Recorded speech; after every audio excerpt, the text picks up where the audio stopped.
Star Network is here. Hold no punches. I'm real revolutionary right now. Support this man, Black Media. He makes sure that our stories are told. Thank you for being the voice of Black America, Roland. Stay black. I love y'all. All momentum we have now, we have to keep this going. The video looks phenomenal. See, there's a difference between Black Star Network and Black-owned media and something like CNN. You can't be Black-owned media and be scared. It's time to be smart. Bring your eyeballs home. You dig?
Today is Thursday, March 2nd, 2023. Coming up on Roland Martin Unfiltered, streaming live on the Black Star Network.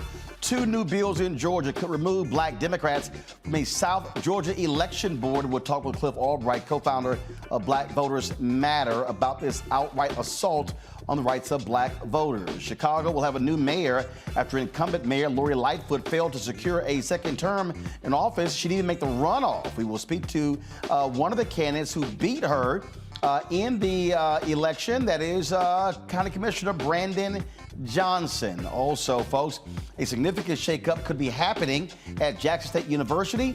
The State Board of Regents, they're meeting to discuss his fate. We'll see what happens after the course is after. Of course, the Faculty Senate had a no-confidence vote against him. Also, I'll explain why Standard-Tegna acquisition has hit a brick wall, but also how this could be a loss for minority-owned media. We're dedicating our second hour of today's show discussing how obesity impacts communities of color. We'll be talking with a variety of medical experts about this issue that really has changed America. It is time to bring the funk on Roland Martin Unfiltered on the Black Star Network. Let's go. He's got it. Whatever the miss, he's on it. Whatever it is, he's got the scoop, the fact, the find. And when it breaks, he's right on time. And it's rolling. Best believe he's knowing. Putting it down from sports to news to politics. With entertainment just for kicks, he's rolling. It's on Go, roll, y'all. It's Roland Martin, rolling with Roland now. He's funky, he's fresh, he's real, the best, you know he's Roland Martin now.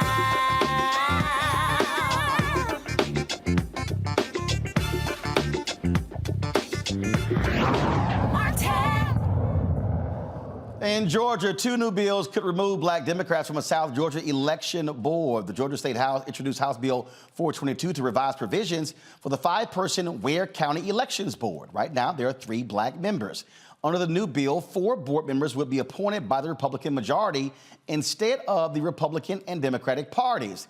The other 4 board members would choose the board's chair. Political parties can still nominate election board members, but the Ware County Commission would have final authority. The same thing is happening in majority black Macon-Bibb County with Senate Bill 227. Cliff Albright, co-founder of Black Voters Matter, joins us right now from Atlanta. Cliff, what we're looking here is, again, we're looking at folks who want to control black people.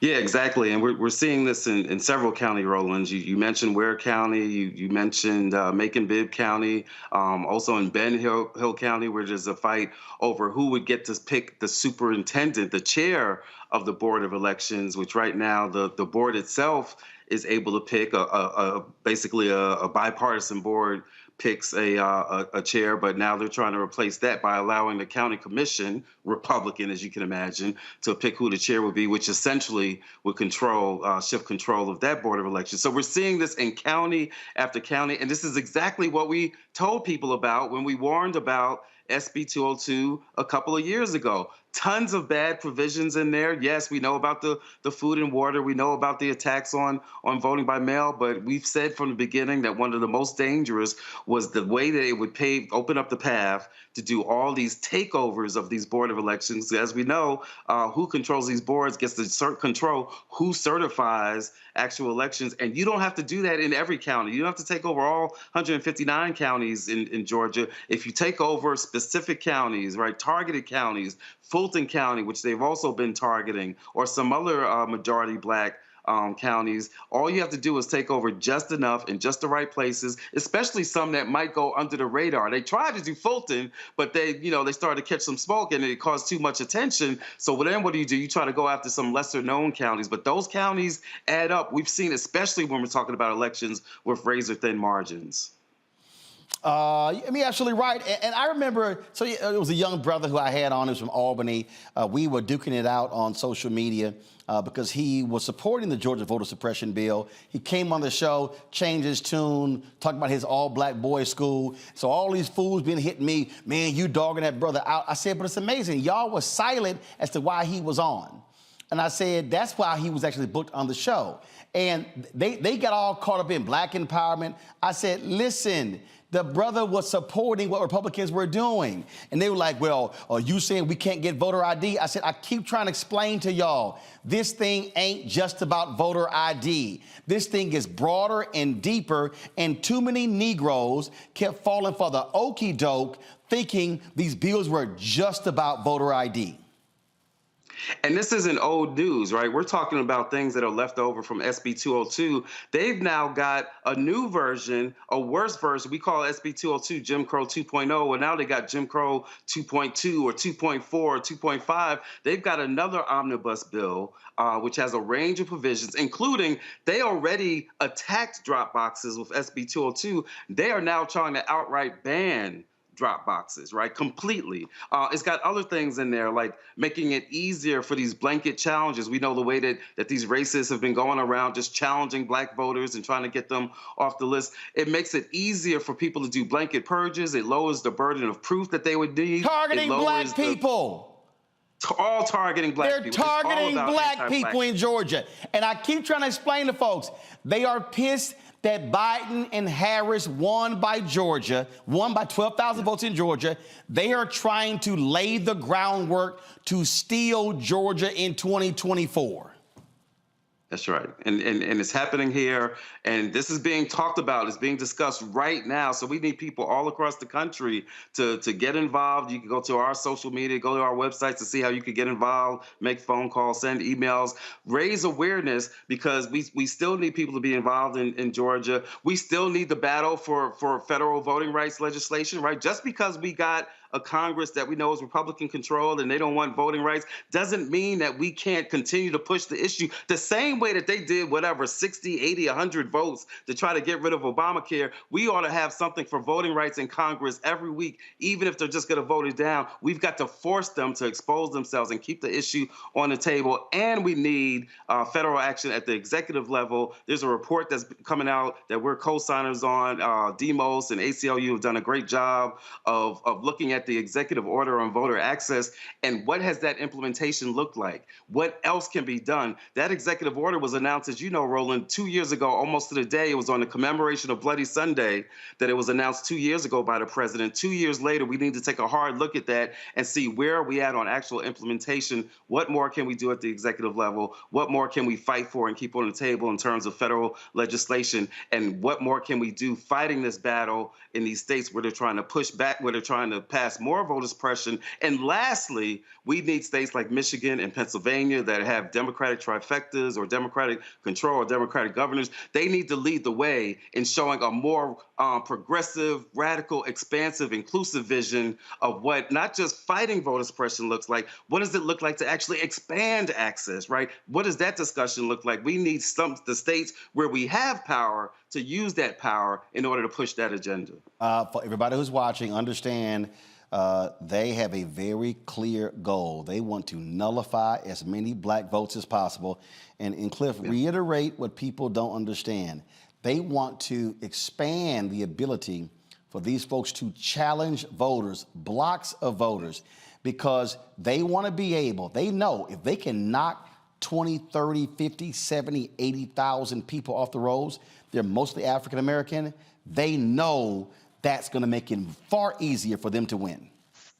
That's right. They're challenging black voters. They're doing it, and they're doing it on a blanket. It's not even one by one. They're challenging black voters on blanket. It's actually it's a throwback to Jim Crow and the 60s and when you'd have to, there were places where you used to have a white person vouch for you. You know this, Roland. Even if you jumped all the hoops of going through voter registration and counting the jelly beans and paying the poll tax, you'd have to have a white person vouch for you. This is like the flip side of the coin on that, where basically any white person can come in and challenge you and get you off the rolls. Indeed. Cliff Albright, co-founder of Black Voters Matter. Let's keep the fight up. Thank you, Roland. I appreciate it. Thanks a lot. Got to go to break. We come back. We'll chat about this, my panel about this. We'll also talk about this Standard General deal buying Tegna, the second largest TV group in the country. The FCC is saying, basically, let's put it on the shelf. But this is a Korean American who's trying to buy it, who's also partnering with other black media. Why is the FCC doing it, and why we should be demanding more of them when it comes to minority ownership of mass media? We'll discuss that and other news as well. You're watching Roland Martin Unfiltered on the Black Star Network. A lot of these corporations or people that are running stuff push black people if they're doing a certain thing. What that does is it creates a butterfly effect of any young kid who, wants to leave any situation they're in, and the only people they see are people that are doing this. So I gotta be a gangster, I gotta shoot, I gotta sell, I gotta do this in order to do it. And it just becomes a cycle. But when someone comes around and is making we don't do, they don't want to push it or put money into it. So that's definitely something I'm trying to fix too, is just show there's other avenues. You don't gotta be a rapper, you don't gotta be a ball player. You can be a country singer, you can be an opera singer, you can be a damn whatever, showing the different avenues. And that is possible, and it's hard for people to realize it's possible until someone does it.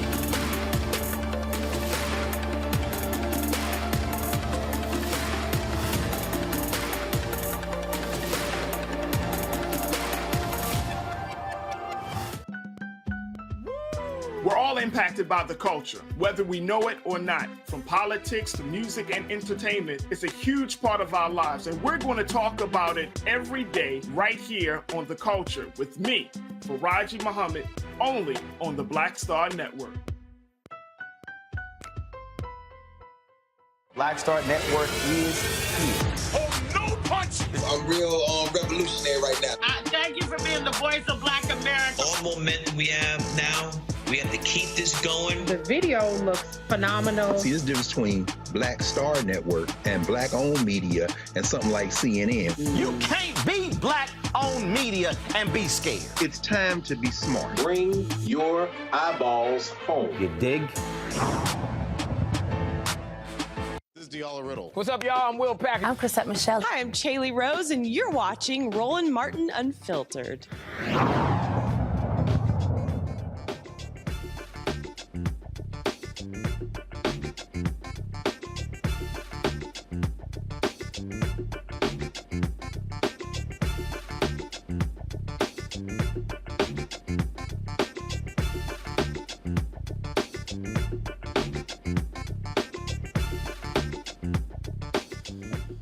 All right, folks, my panel, Reese Colbert, host of the Reese Colbert Show on Sirius XM Radio, Dr. Greg Carr, Department of Afro-American Studies, Howard University, host of the Black Table on the Black Star Network, Dr. Tanya Washington Hicks, professor, Georgia State University College of Law. Glad to have all three of you here. Tanya, you're there in Georgia. I'll start with you. We keep warning people, black folks, pay attention. These folks are not happy that they're not satisfied that Brian Kemp was reelected. They're not satisfied Republicans swept all the offices in Georgia. They want to cement power, and everything they're doing now, they're pissed that Warnock won re-election, and they want to take back Georgia for Republicans next year. Absolutely. And my family is actually from Waycross, Ware County, which is kind of the initial subject of what I think you have rightfully described as a campaign to nullify enough black votes so that they can control political power at the state and federal level. And if black folks don't believe that elections have consequences, this is Exhibit A that illustrates that they do, because they control the ability to establish the rules, and the rules are consistently created in a way that disenfranchises people that they don't consider citizens.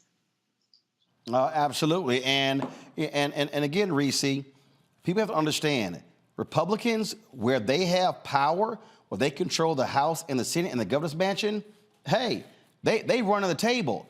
Cliff's whole point, Democrats, where you control of the government, strengthen the voting laws. Absolutely. I think you can't take for granted that when you have the power, that you'll always have the power. Republicans definitely do not do that. They play for keeps. They rig the game so they can stay in power. And Democrats sometimes tend to put things like voting rights on the back burner. So I agree with what Cliff Albright said. Get those trifectas in Democratic states to enshrine voting rights protections. If you can get the stuff in the Constitution, even better. But I hope that black people are watching and realizing in states like Georgia and in states like Tennessee, where you have, or Mississippi, so that's it I'm thinking about, where you have Tate Reeves on the ballot for his gubernatorial election. Vote them out. Don't continue to let them enjoy this complete control of your state government if you can. I just don't really understand people, Greg, not realize what is going on. We keep warning folks. So, and I made it clear. In my book White Fear what they're doing. I mean, this is power. This is power. This is control. And folks are just, okay, fine, yeah, whatever, I'm not worried about voting. That has no impact on me. Oh, trust me, it does. It absolutely does, Roland. And, a lot of our people, particularly younger people, and this is not to blame them at all. I mean, navigating the world today is increasingly difficult. just don't have a sense of memory. They haven't read White Fear. They don't know what has happened.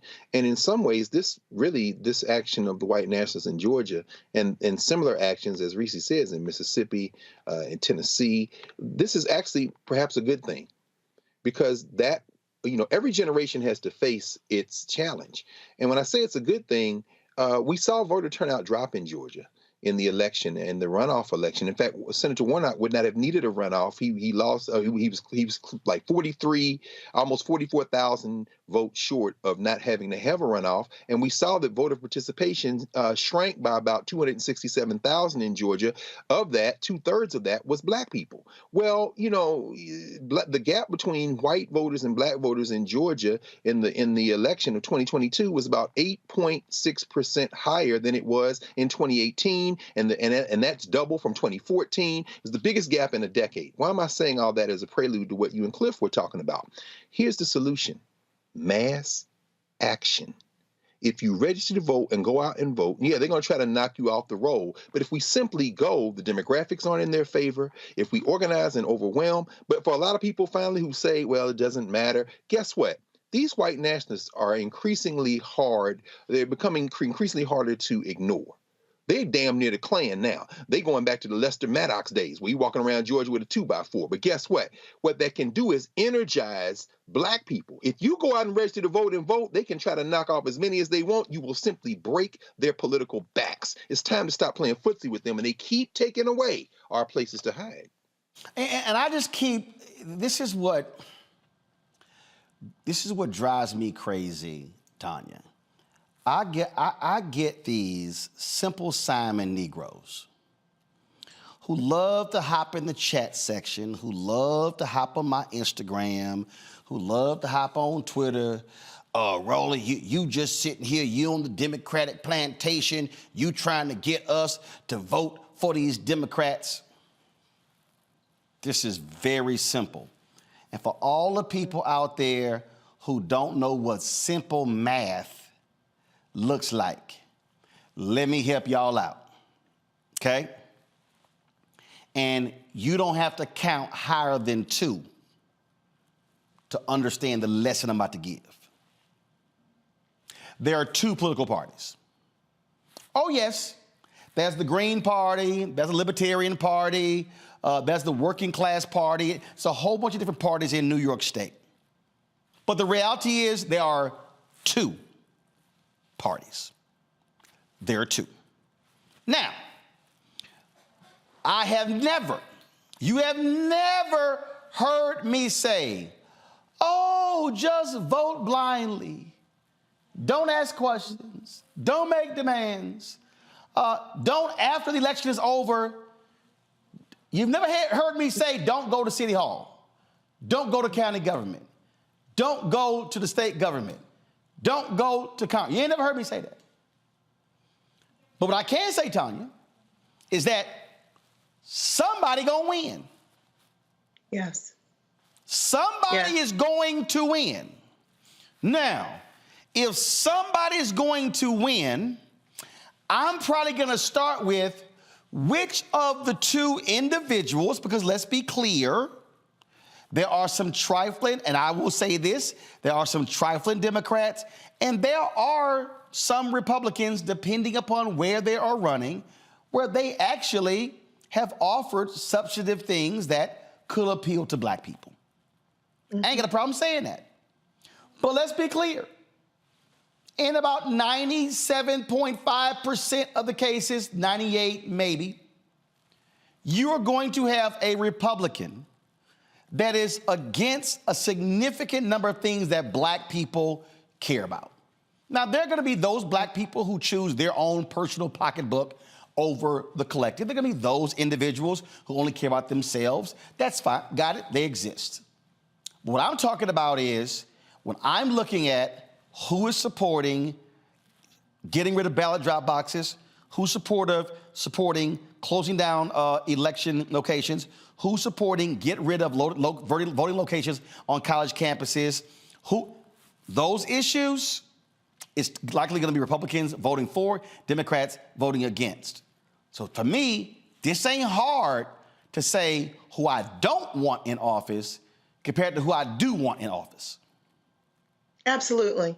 And given the persistence and the amount of energy and thought and time that has been given to keeping us from voting, we know that it matters. We know that it scares them. We know that it is a threat to white supremacy. And so we need to take it seriously. And what you've spoken to, Roland, that I think is really important is just being an engaged citizen. Voting is just one part of it. Once these people get into office, we need to hold them to account and establish the quid pro quo. A vote for me is a transaction. I give you my vote. You give me something that serves my interest and the interest of my community. That's it. Why not engage in the transaction? And let me be real clear, again, to the people out there who are utterly confused about what is going on and what we're seeing in the politics that are at play. The people who are Republican, who do they vote against for the Supreme Court? The black woman, Ketanji Brown Jackson. Who fought Kristen Clark when she had her committee hearings to lead the Department of Justice Civil Rights Division? Republicans. Who gave Linda Thomas Greenfield hell when she went up for the United Nations? Republicans. Who believes that Biden has appointed too many black women and black people to be federal judges? Republicans. Who keeps attacking anything that's dealing with, quote, woke? Republicans.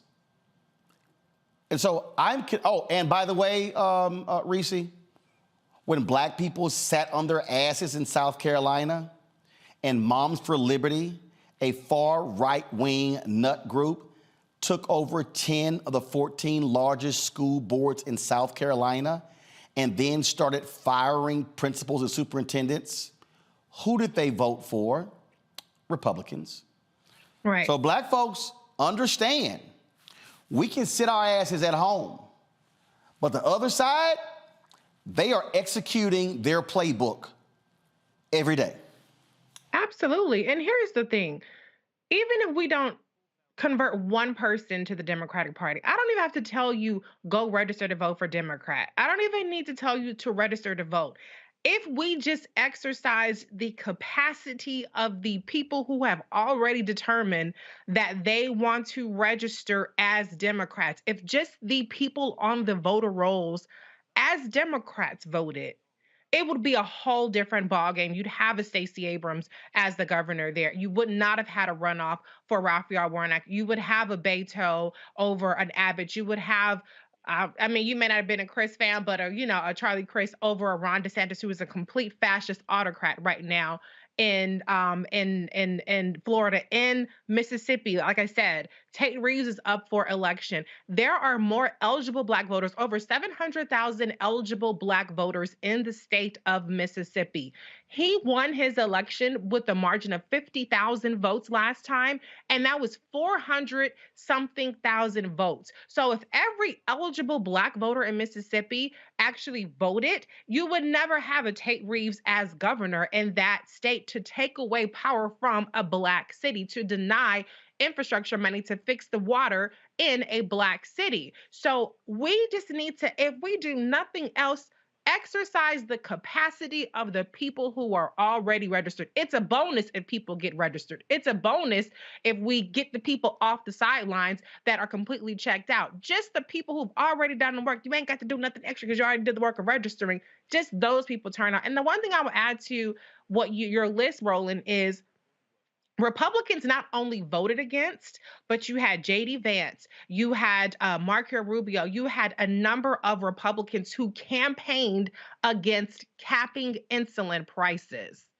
$35 is what the Democrats capped insulin prices. They could only do it for Medicare because the Republicans blocked it for the entire country. And this week, as a result of the Democratic action on lowering insulin prices, you had a manufacturer decide to cut the prices by 70%. Imagine what would happen if we had that larger Democratic Senate, if we kept the House, how many more changes we could have made for the better of our own people, because we disproportionately have diabetes. So there are tangible things and there are moral reasons to just exercise your vote. And you do the math on which party makes sense for you. I don't think it's even close. Absolutely, folks. Coming up next, one of the candidates running in the runoff for Chicago mayor will join us next. Also, we'll talk about Standard General and their Tegna deal. Could it be dead by the FCC? But could it also kill opportunities for minority-owned media? I will explain. You're watching Roland Martin Unfiltered on the Black Star Network. YouTube, folks, hit the like button, the share button. Same as on Facebook. On the app, do the exact same thing. Download our app, Apple phone, Android phone, Apple TV, Android TV, Roku, Amazon Fire TV, Xbox One, Samsung Smart TV. Don't forget, you now can see our show on Amazon News. When you click Amazon Fire, turn on the Amazon News. And if you've got Alexa, simply tell Alexa, play the Black Star Network. You'll hear the audio as well. We got some great announcements coming up about some more platforms we've been launching on. I told you, we're building and growing. And shout out to one of my viewers, sent me a $1,000 check. This is what they wrote. I like your righteous views. Keep speaking out. Just sign M.O. M.O., thanks for the $1,000 check. And don't forget, you can also, your dollars make it possible for us to do what we do, folks, and send your check and money order to P.O. Box 57196, Washington, D.C. 20037-0196. Cash App, $RM Unfiltered. PayPal, R Martin Unfiltered. Venmo is RM Unfiltered. Zelle, Roland at RolandSMartin.com. Roland at RolandMartinUnfiltered.com. We'll be right back. Next on The Black Table with me, Greg Carr. We featured the brand new work of Professor Angie Porter, which, simply put, is a revolutionary reframing of the African experience in this country. It's the one legal article everyone, and I mean everyone, should read. Professor Porter and Dr. Valencia Watkins, our legal roundtable team, join us to explore the paper that I guarantee is going to prompt a major aha moment in our culture. You crystallize it by saying, who are we to other people? Who are African people to others?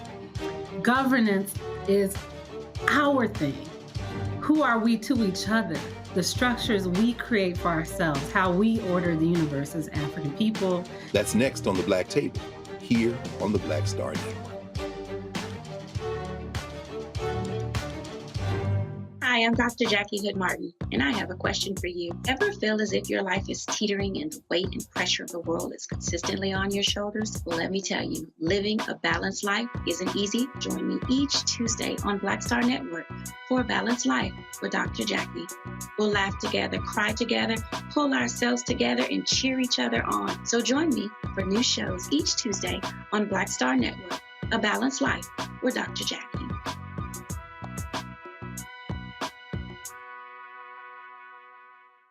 What's up, y'all? I'm Will Packard. Hello, I'm Bishop T.D.J. What up, Lana Well, and you are watching Roland Martin Unfiltered.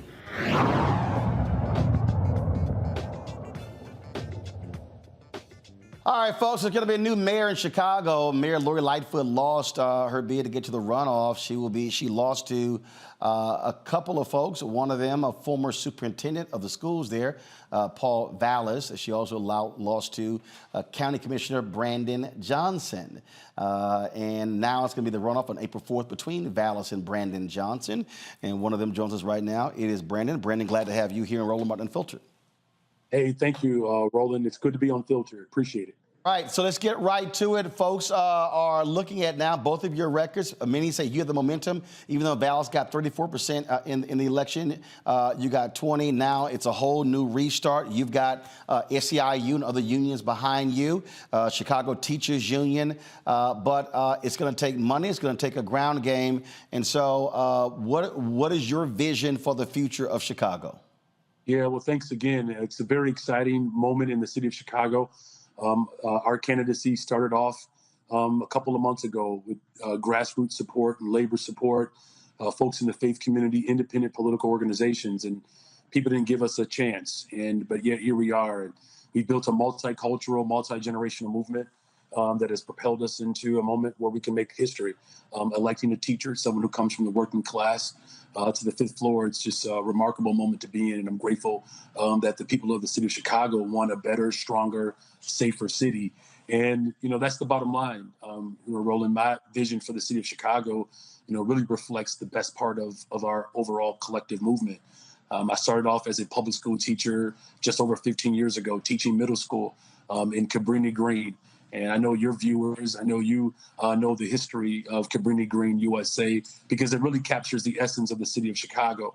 My students woke up every day looking out their back windows. They could see, touch, walk to one of the wealthiest neighborhoods in the entire city. And out of their front windows, there were bulldozers staring them down, preparing to destroy their public housing. And that is really the impetus behind my run, because families wake up every single morning in Chicago and around the country, chasing down an economy that's behind them while everything in front of them is crumbling. And so my vision is to disrupt, dismantle this tale of two cities, and usher in a better, stronger, safer Chicago, one story, one Chicago, where public education is a guaranteed right, access to healthcare, reliable transportation, affordable housing, of course, environmental justice and good paying jobs. That's something that I ran on as a Cook County Commissioner. It's what I fought for as an organizer, and it's what I'm going to do as the mayor of the city of Chicago. Actually, crime is a big issue folks are talking about, but what you've tried to do is expand this thing beyond that. You've got your opponent, Paul Vallas, being supported by the Fraternal Order of Police.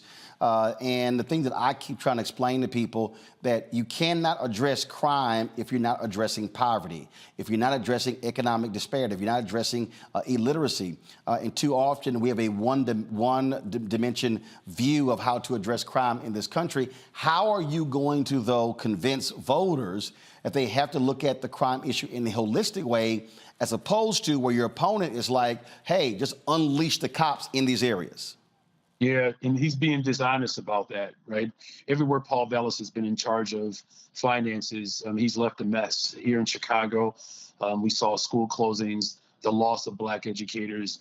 We know, the tragedy that occurred in New Orleans, Hurricane Katrina, again, loss of Black educators. He was ran out of Philadelphia, Bridgeport, Connecticut. Everywhere he has gone, he's left a trail of tears. And just like what you've just indicated, I've reached a conclusion that the people of Chicago have reached, that if we're going to deal with public safety, we have to look at the immediate dynamic and look at long-term solutions as well. And look, I'm on the west side of Chicago, Roland. I live in the Austin community. My wife and I, 25 years, and we're raising 3 little beautiful Black children, 8, 10, and 15. And so we deal with public safety all the time. We've had to change a window from one of the bullets that have come through our home. We have had to cover our children countless times. So, this is a serious problem. I live it every single day, like many Chicagoans. And so that's why in my public safety plan, one of the things that we're very proud of in our public safety plan that's being embraced is that we're going to double the amount of young people that we hire. And not just for summer jobs, but for year-round positions. There is a direct correlation between youth employment and violence reduction. We're also going to pass an ordinance called Treatment Not Trauma.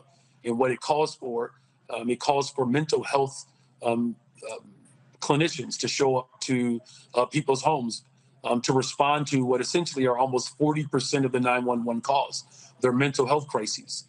And a few years ago, Quantonio LaGreer was having a mental health crisis. His neighbor, Betty, these are my neighbors on the west side of Chicago, she came to his defense, and they're both dead because the only equipment on the scene as Quantonio was having a mental health crisis were guns. And so when we pass the Treatment Not Trauma ordinance, it's going to ultimately free up law enforcement to focus on the areas where there is more severe crime. Over 40% of the violence that takes place in the city of Chicago, Roland, it happens in 6% of the city. And you know Chicago well. Austin, where I live, the largest concentration of Black folks probably anywhere in the world in one neighborhood. Inglewood, Roseland. I mean, we know where there's a greater tendency for violence to take place. And to your last point, these are communities that are poverty struck. And, Garfield Park on the west side of Chicago has been described as a developing nation because the violence and poverty per capita reflects that. And that's why I'm committed to opening up our mental health centers. Look, the bottom line is, we need to make sure that we're being smart about how we police in the city of Chicago and around the country. I've made a commitment to spend to make sure that we actually implement the consent decree. And we can do that with expediency. That's going to cost us roughly $50 million conservatively to do that. And that's going to help attempt to restore the trust between, our community and law enforcement, which, has been broken down. And so we're going to promote, rank and file members to become detectives, up to 200 more. But one of the things that's most disingenuous is when you have individuals like Paul Vallis or any other politician that says they're going to hire more police officers and they throw out these numbers like 1,000 or 1,600. The truth of the matter is it takes 18 months to become a police officer in the city of Chicago. I'd be halfway through my first term. We cannot wait 2 years before public safety begins to manifest. And so that's why my sweeping public safety plan, as well as my budget plan, gets at the root causes, and it deals with the immediacy of violence in the city of Chicago, because it is a serious problem, and it's something that we can do. The safest cities in America, Roland, I'll say this and I'll close, have one thing in common. They invest in people.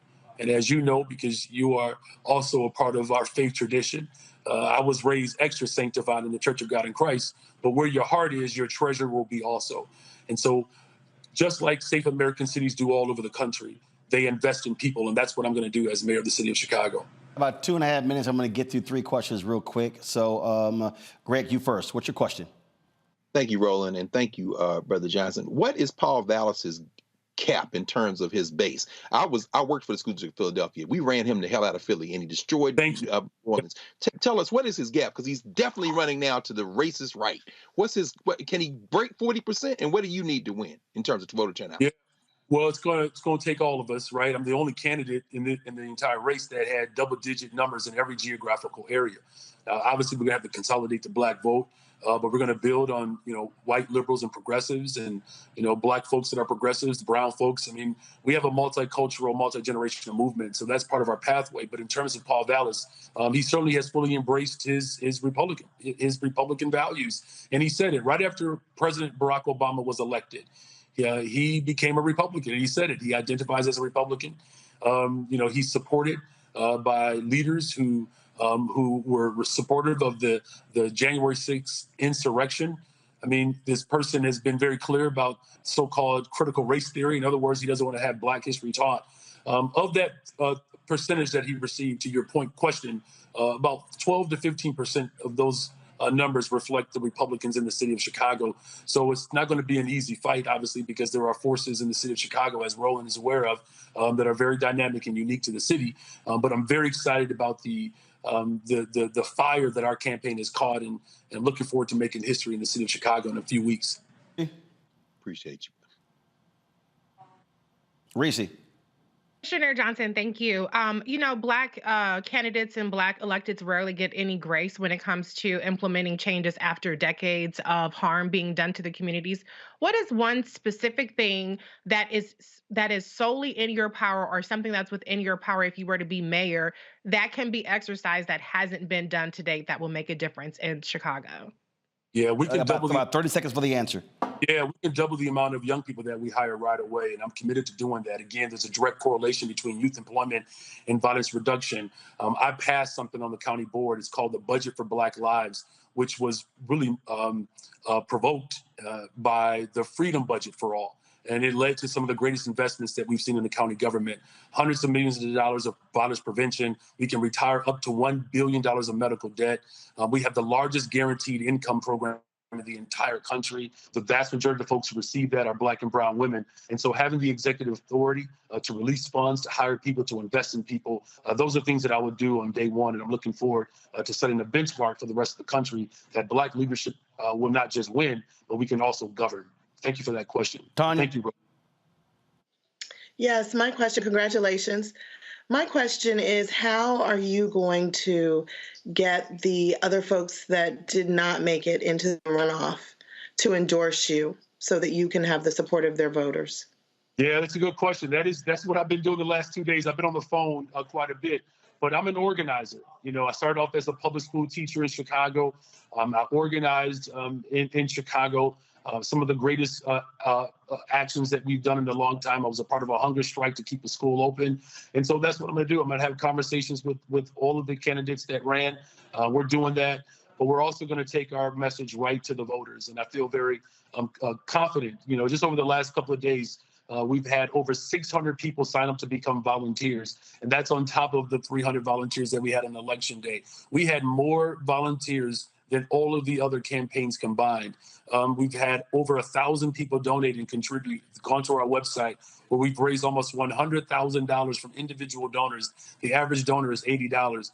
Maybe I should have gone to law school. I probably would have richer friends. But my friends are public school teachers. They're working class folks, middle class folks. And so we're building an incredible movement where we're going to take our case right to the voters, every single neighbor in the city of Chicago, because I know and I'm confident that the people are responding to our message that a better, stronger, safer Chicago is within reach. And being a Black person who obviously identifies through Black liberation theology, son of a pastor, my grandfather was a pastor. Roland, somehow, you know, I'm fighting for the legalization of marijuana, so I know my grandfather's turned over in his grave. But it's for a good cause, Grandpa. That's how I'm at least sleeping well that night. All right, then. Brandon, we appreciate it. Thanks a bunch. Good luck. And I'm sure we'll be chatting again before the runoff election. Very good. Thank you all. Good night. I appreciate it. Thanks a lot. When we come back, folks, we're going to talk about Standard-General, their deal to try to get by Tegna, while the FCC is trying to put a nail in the coffin, but that could also hurt minority-owned media. I will explain next on Roland Martin Unfiltered on the Black Star Network. Hatred on the streets, a horrific scene, a white nationalist rally that descended into deadly violence. White people are losing their damn minds. As an angry pro-Trump mob storms the U.S. Capitol, we've seen shooting. We're about to see the rise of what I call white minority resistance. We have seen white folks in this country who simply cannot tolerate Black folks voting. I think what we're seeing is the inevitable result of violent denial. This is part of American history. Every time that people of color have made progress, whether real or symbolic, there has been what Carol Anderson at Emory University calls white rage as a backlash. This is the rise of the Proud Boys and the Boogaloo Boys. America, there's going to be more of this. Here's all the Proud Boys, guys. This country is getting increasingly racist in its behaviors and its attitudes because of the fear of white people. The fear that they're taking our jobs, they're taking our resources, they're taking our women. This is white fear.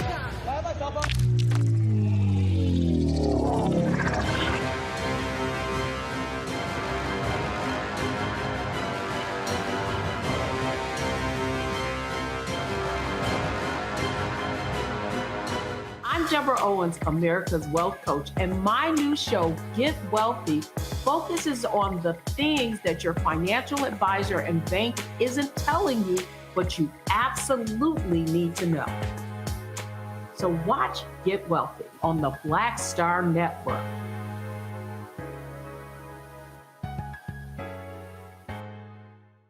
Yo, what's up? This your boy Ice Cube. What's up? I'm Lance Gross, and you're watching Roland Martin Unfiltered.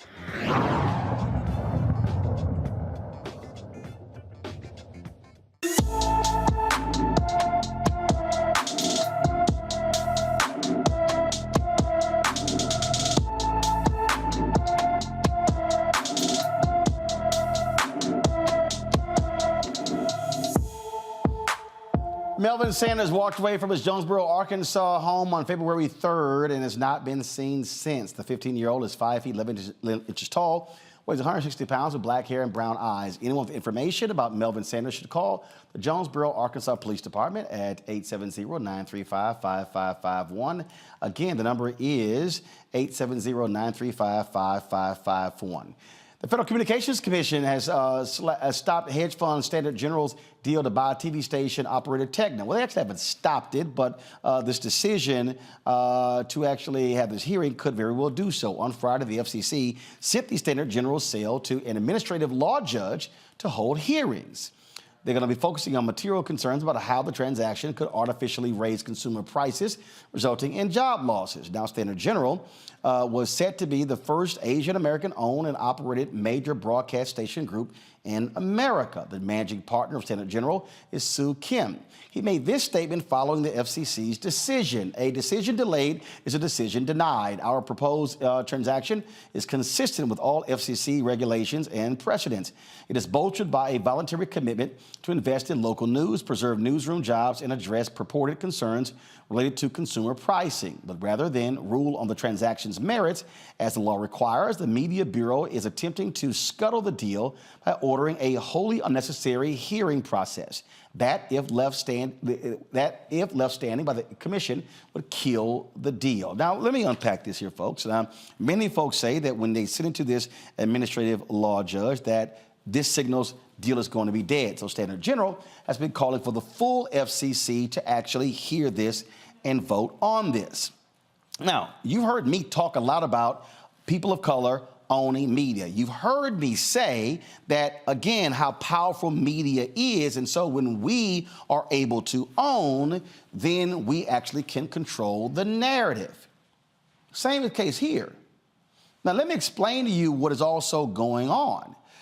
Soo Kim has been, this is a Korean American who has been out here talking to Black-owned media about participating in this with him. This is an $8.4 billion deal, okay? They own numerous television stations across the country. And so he's been meeting and has struck deals with the National Association of Black-owned Broadcasters. Reverend Jesse Jackson's Rainbow Push is behind the deal as well as several other CBC members. Well, for the last 3 months, Soo Kim and I have been talking. And so let me explain to you what will happen if this deal goes through. First and foremost, Sue has watched the show, likes the content that we do, and we have talked about, and he's agreed to, creating, first of all, placing Black Star Network content on his Tegna stations. Y'all didn't hear what I just said. Many of these stations are in cities where there are significant Black folks, okay? So we're talking about placing Black Star Network content on his Tegna stations, developing a Sunday morning show that I would be hosting that would also be focusing on the issues in these various cities. We've talked about, again, what I am doing with Black Star Network, making it a 24-hour, 7 days a week Black news and information network. He supports that. Also, looking at the other assets that he has and how we can also create content, develop content, produce content. Let me say this, folks. There is no other broadcast group from Black people or white people, and I'll say this, I got no problem saying it, Byron Allen has never come to me with this kind of deal that will allow us to be able to expand. So you've heard me say that Black folks need to align, to join together. What I'm saying here, this is an example where African Americans and Korean Americans or Latinos should also be partnering. Folks, this is how we're able to grow. Here's the last point of the deal that we've talked about. What did I talk about yesterday? One of the biggest problems that we have is being able to get these ad agencies to be able to do business with African Americans. Well, when you have the scale of a Standard General, and they're able to get the Tegna deal, they are doing millions of dollars worth of deals with the ad agencies. So guess what? Standard General would then be also selling the Black Star Network. Okay, some of y'all might say, well, I don't quite understand what's the big deal. Let me give you an example. I remember when there was a English network targeting Latinos. And Disney took control of it. Guess what? When Disney took ownership of it, that network, which was on like 12 or 14 million homes, all of a sudden was available in 50 million homes. Why? They harnessed the power of Disney. So what will happen is when Senator General is going to talk to these agencies, and when they're selling their portfolio of assets, we're included. I can tell you, folks, that deal goes through, we will be 4 to 5 to 6 to 10 times our current size than we are now. This is what happens when partnerships work. And again, we've had this conversation. And it's not been just a conversation.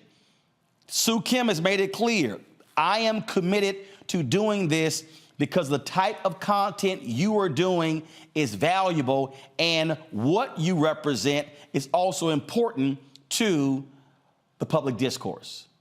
Folks, this is why the FCC should have a full hearing and hear from folks like me, not just unions or other individuals who are saying, oh, this is a bad deal, but they should be looking at what happens if a minority owns this station group, revenue-wise, will be the second largest TV station group in the country, and how Black-owned media will benefit by partnering with them. That, Greg Carr, is why I keep telling people we've got to be looking three-dimensional at these type of things and understand the ability for us to grow is when we partner and not live in these silos. Absolutely. And let me just say in 30 seconds, first of all, if you haven't seen what Roland did last night, immediately go back. I know it's gone viral, but it can't go viral enough. Please do that. That's number one. Number two, we talk about elections. And again, I'm going to say this again for all the people, and you couldn't have said it better, Reese. Just the people who are registered, go out and vote. Why? One name, Gigi Song. If you don't know who that is, you need to look that up. She was renominated to serve on the FCC. She's going through hearings now. The Republicans have attacked her. Right now, there's a 2-2 deadlock on the FCC.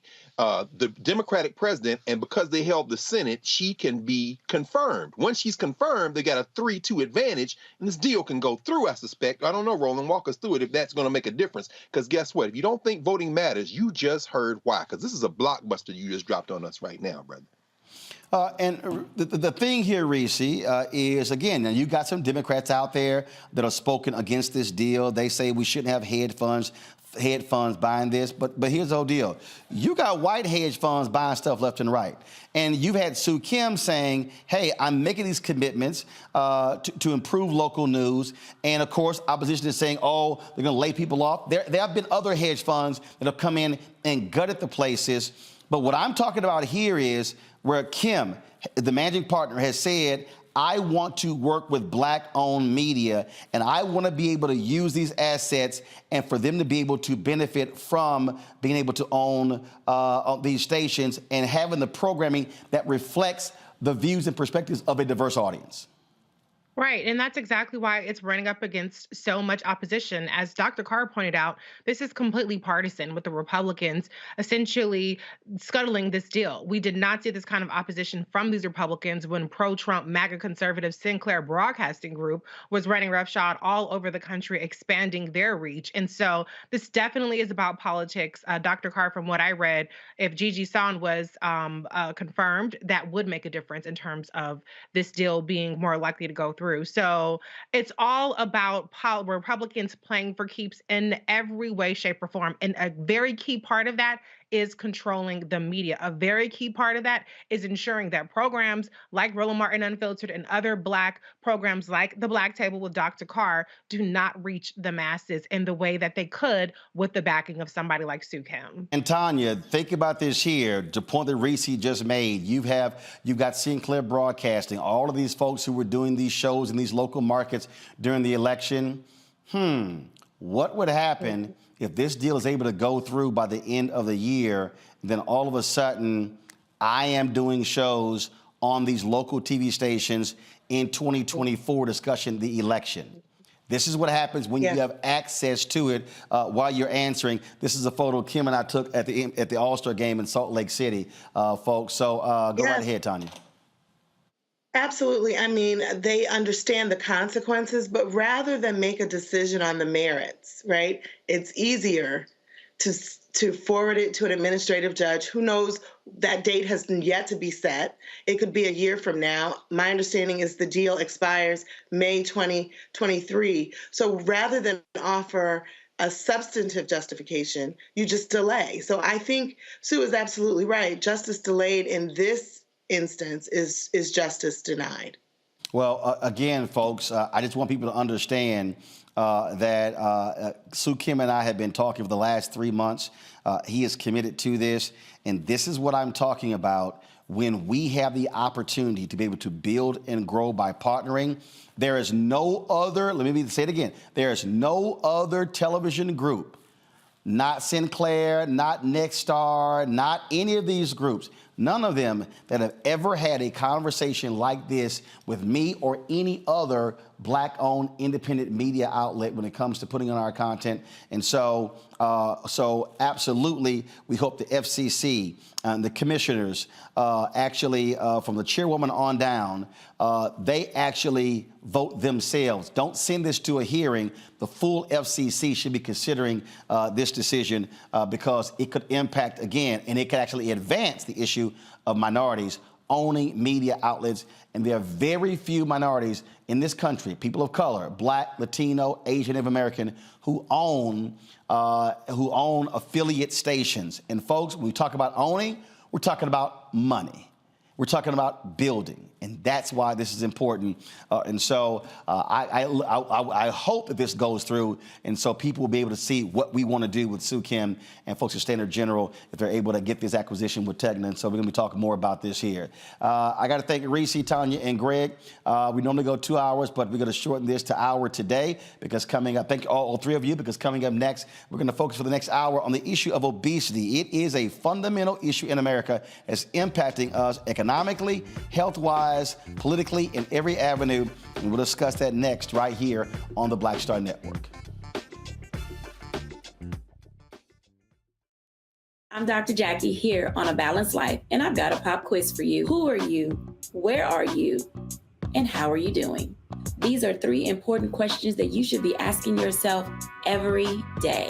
I can't be authentic with you if I'm not being authentic with myself. I know who I am and I know whose I am. And when you know that, you're unstoppable because you're going to show up as your authentic self no matter the room that you're in. Discovering the true you and the culture around you. That's next on A Balanced Life on Black Star Network.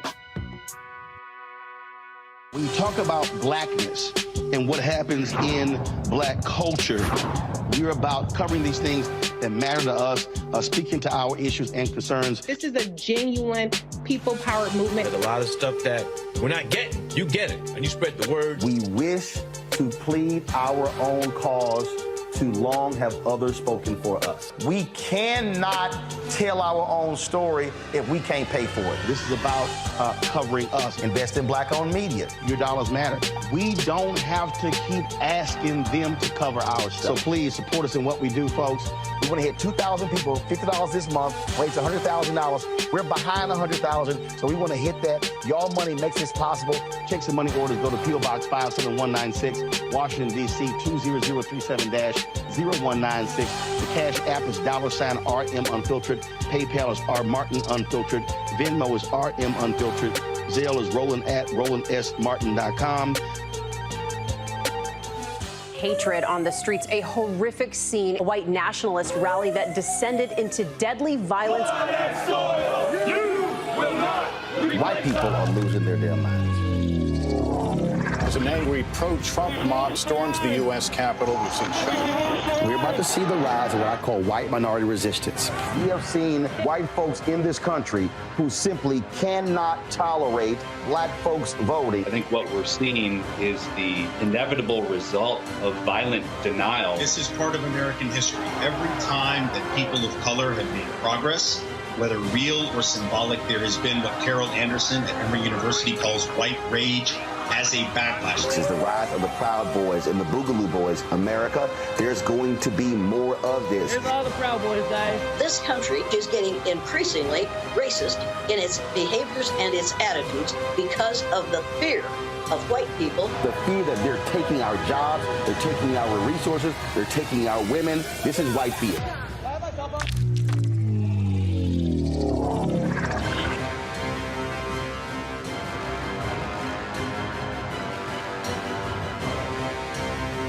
A lot of these corporations or people that are running stuff push Black people if they're doing a certain thing. What that does is it creates a butterfly effect of any young kid who, wants to leave any situation they're in, and the only people they see are people that are doing this, so I gotta be a gangster, I gotta shoot, I gotta sell, I gotta do this in order to do it. and it just becomes a cycle. But when someone comes around and is making we don't, they don't want to push it or put money into it. So that's definitely something I'm trying to fix too, is just show there's other avenues. You don't got to be a rapper, you don't got to be a ball player, you can be a country singer, you can be an opera singer, you can be a damn whatever, showing the different avenues. And that is possible, and it's hard for people to realize it's possible until someone does it.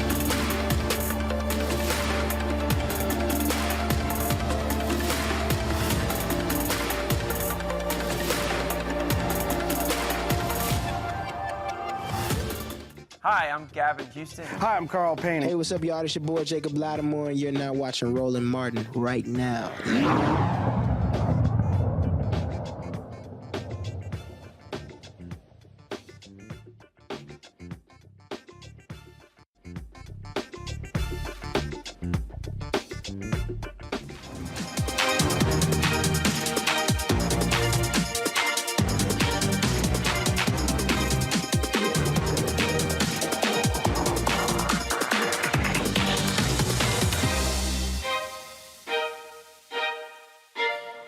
Folks, the size of Americans has drastically increased over the last 40 years. If you look at the impact of sugar, how our lifestyles have changed, also when you talk about in terms of servings as well, again, Americans have gotten larger. It has impacted us in a dramatic way. There are more Americans who are on various drugs in order to lose weight. You've got the crash diets, the fads, all those different things along those lines. You even have had generals in the United States military talk about how obesity has become a national security concern because a number of young folks simply could not qualify to even get in the military because of their weight. It has an economic impact as well. Folks are dying, getting much younger, getting diseases as well. And so what can we do? What should African Americans be doing to confront the reality of obesity even in our community? For the next hour, we're going to talk about this here. We've got a number of experts to talk about this here. Joining me right now is Dr. Yolanda Hancock, a double board certified pediatrician, obesity medicine specialist, also public health expert, Dr. Tiffany Bell Washington, a quadruple board certified physician specializing in obesity, lifestyle medicine, psychiatry, and public health. Will be Michelle Tedder, founder and CEO of Village Empowerment Solutions and senior program manager for Black Women's Health Imperative, joins us as well. And also Nelson Dunlap, the Vice President for Public Policy and External Affairs in the Global Health Equity Institute at Meharry Medical College. Now, I want to start this way, and then let's see here who I want to go to first. And so, Yolanda, I'll go to you. So we talk about obesity. First of all, let's deal with the most base level. Exactly what is it? So obesity, we define it based on body mass index. A lot of people really question whether or not we should use it as a tool, but right now that's the only thing that we have. It's really comparing weight and height. With a BMI of 25 to 29, that is the definition of overweight. With a BMI of 30 or greater, that's the definition of obesity. And thankfully, over the past 10 years, we've now defined obesity as a medical condition. Initially, we thought of it as a behavioral condition, but we finally have a diagnostic code. We approach it as a clinical issue. There are interventions that we can utilize in order to affect change in people's lives so that we can better manage obesity as a clinical issue as opposed to a behavioral one. That's something that's, I think, different there, because when we talk about this, for the longest, folks always kept going, oh, wait, focus on weight as opposed to focusing on the mental aspect of obesity.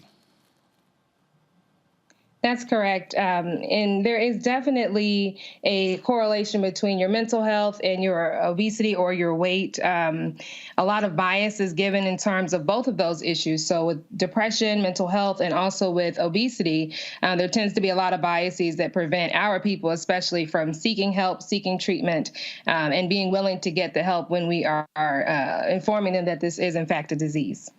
When we talk about, of course, obesity here, it leads to what? Various issues: hypertension, cardiovascular disease, and different, of course, diabetes. 11.3% of the United States living with diabetes. That's 37.3 million Americans. But you have a significant higher incident of African Americans with diabetes. Why?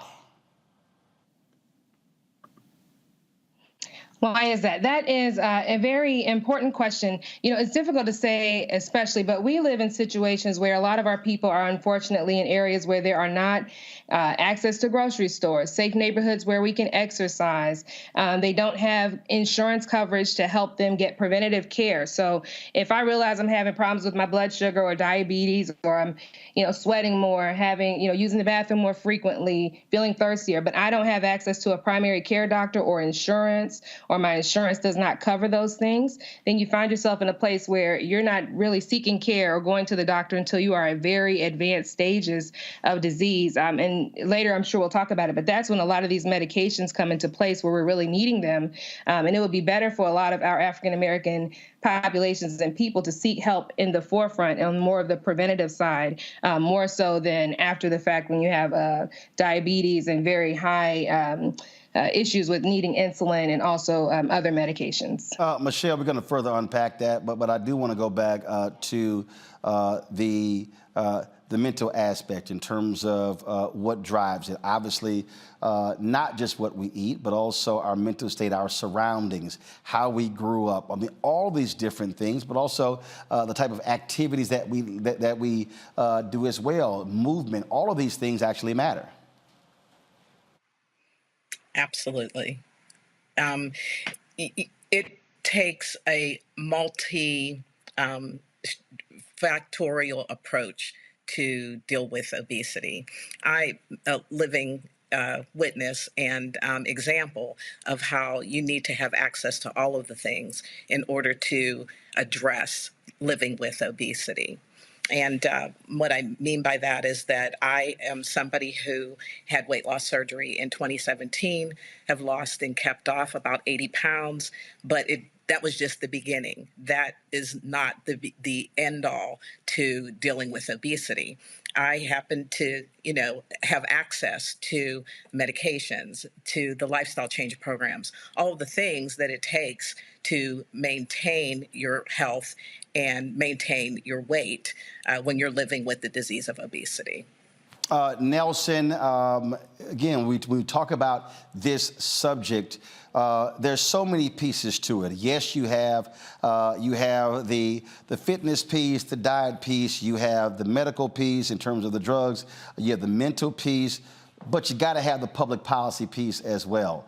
And so I want to touch on that one because we're going to pick up that after the break a little bit more. But public policy drives so much of this because of the resources in terms of that can be given, but also how government impacts it. We talked earlier about, again, having a major drug manufacturer announce the capping of the prices of insulin.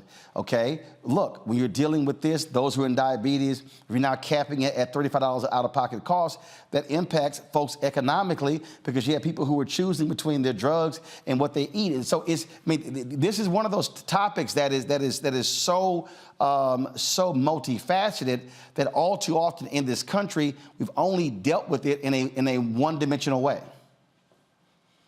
Yeah, you're definitely correct, Roland. And I think that what you're talking about is really those political determinants of health. We're talking about those upstream instigators, right?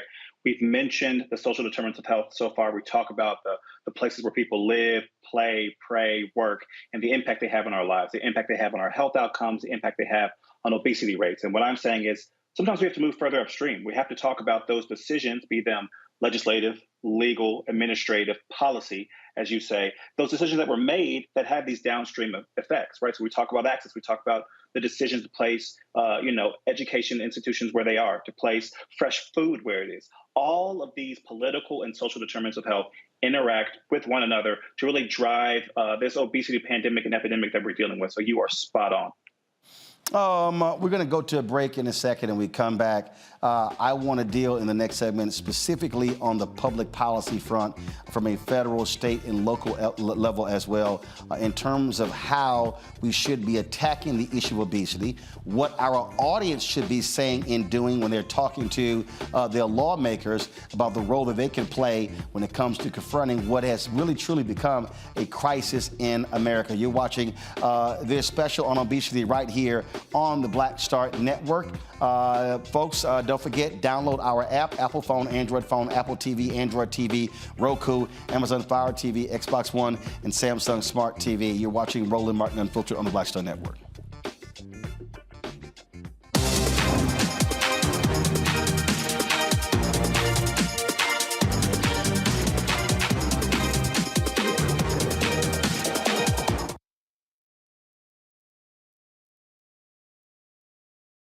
Black Star Network is here. Oh, no punch! I'm real revolutionary right now. Thank you for being the voice of Black America. All momentum we have now, we have to keep this going. The video looks phenomenal. See, this difference between Black Star Network and Black-owned media and something like CNN. You can't be Black-owned media and be scared. It's time to be smart. Bring your eyeballs home. You dig?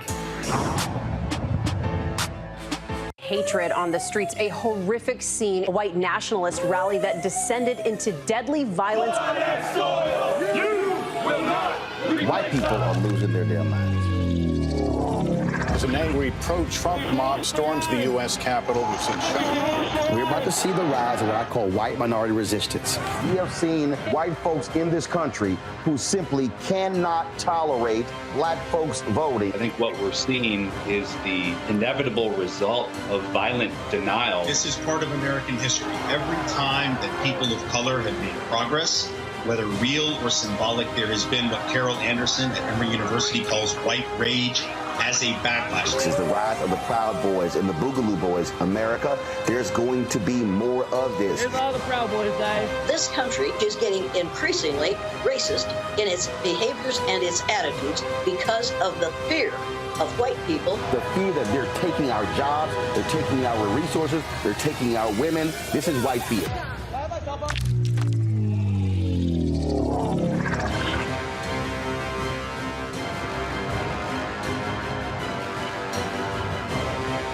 I'm Shantae Moore. Hi, I'm BB Winans. Hey, I'm Donnie Simpson. What's up? I'm Lance Gross, and you're watching Roland Martin Unfiltered.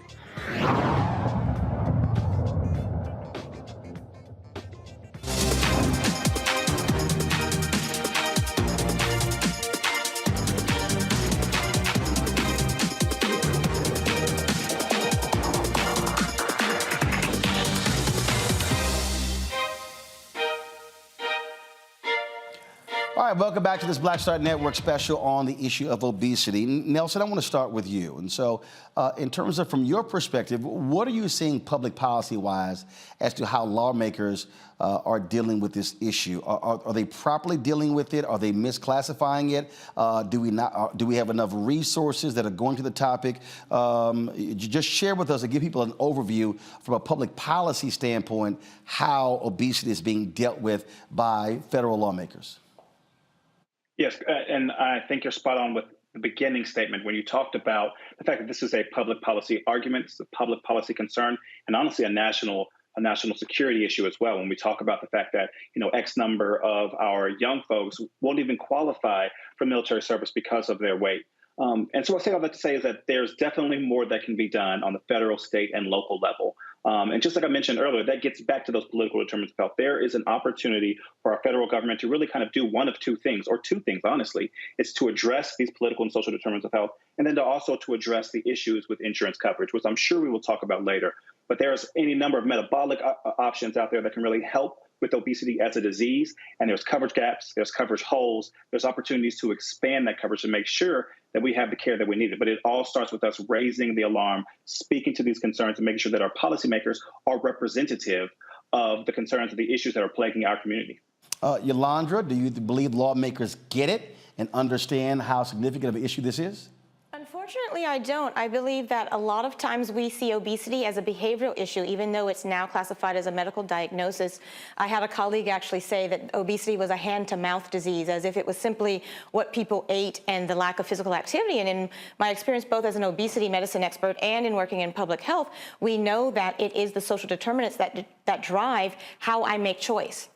We're here in the District of Columbia. It's divided by 8 wards. In Ward 3, it's affluent, predominantly white. In Ward 7 and 8, predominantly African-American and under-resourced. In Ward 3, there are 16 grocery stores. Between Ward 7 and 8 combined, there are 3. That's 1 grocery store for every 8,000 people in Ward 3, 1 grocery store for every 85,000 individuals in Ward 7 and 8. And that's not by accident. It is policy-driven food apartheid.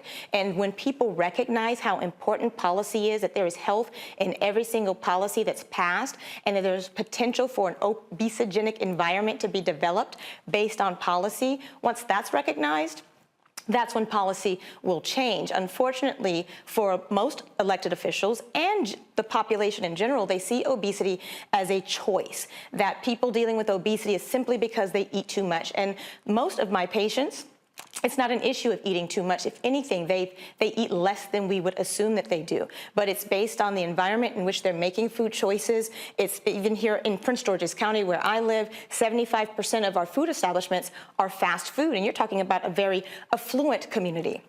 Again, based on zoning decisions. And so we see the impact of policy each and every day when it comes to the development or protection against obesity. Once lawmakers realize that there are a multitude of factors that influence food choice, physical activity, mental health, to your point, all of those influence whether or not I gain weight in combination with genetics and personal choice. Once we recognize that and we remove the stigma that's historically been associated with obesity, that's when policy will change. Tiffany, I remember when Michelle Obama's Healthy, Hunger-Free Kids Act was going through, even when it was passed, you had all of these folks on the right who were whining, complaining, oh, this is the mommy state. I mean, they were literally trying to deal with obesity, but also hungry kids.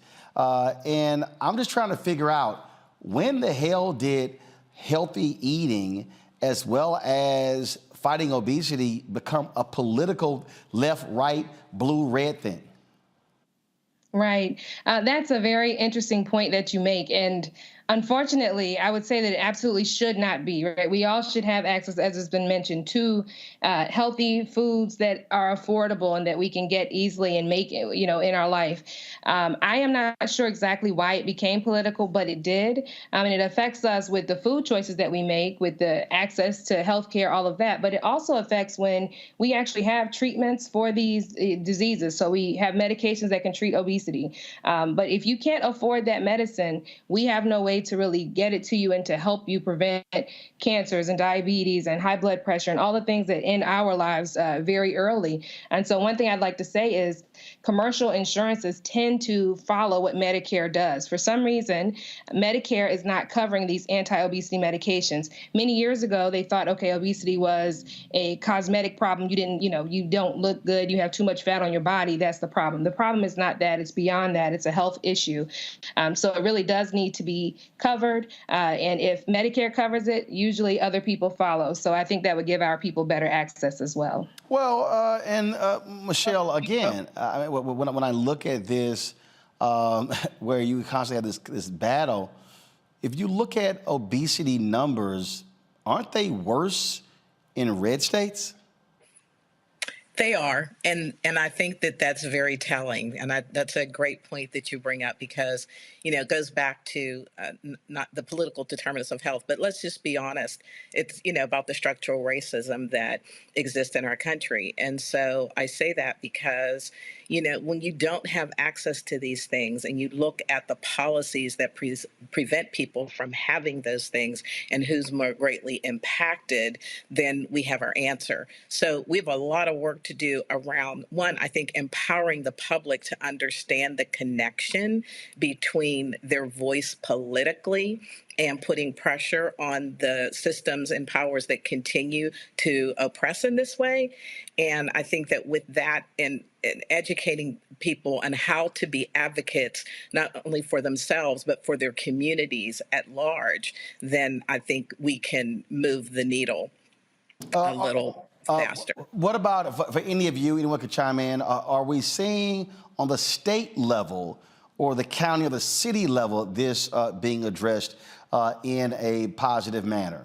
Who out there is actually, you believe, who's doing a good job trying to deal with this issue for their residents?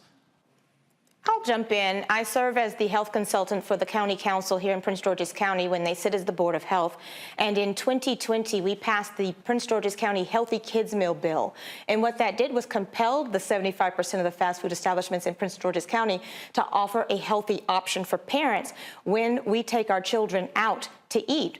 Prior to the passage of this legislation, it was hard to find any healthy options. I'm a mom, that's my most important job. And on occasion, when I took my daughter out to eat, it was frustrating not being able to find a healthy option. The fact that we were the first in the country to pass comprehensive legislation that didn't just cover soda, didn't just cover sides, but the entire meal, we've set the tone for the state of Maryland and hopefully for the country. Anyone else? Yeah, I will say that, to the point that Dr. Williamson made earlier, the federal government is leading the way on this, right? They're supposed to be leading the way on this.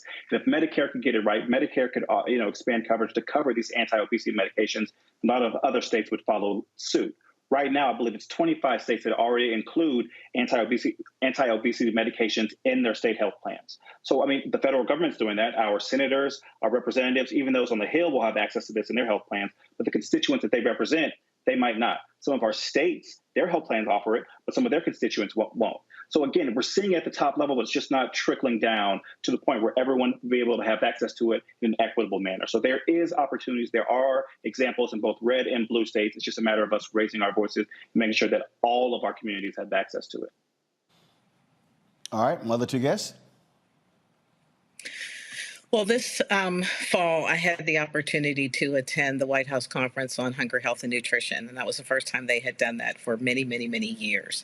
But and while I feel like obesity could have been highlighted a little bit more than it was, out of that gathering, it did highlight some of these things we're talking about from a political standpoint.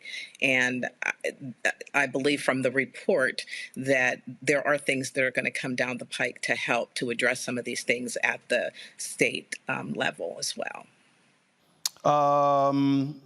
The thing that, I think one of the things you also are seeing, you're seeing city leaders, mayors also lead on this when it comes to them encouraging healthy living. Again, anyone else can jump in, but I got about a couple of minutes left in this break. What about school boards? Are we seeing any school boards who are saying, hey, we're not going to wait on the federal folks or the state or the city. We're going to be far more proactive when it comes to our students, when it comes to the issue of obesity?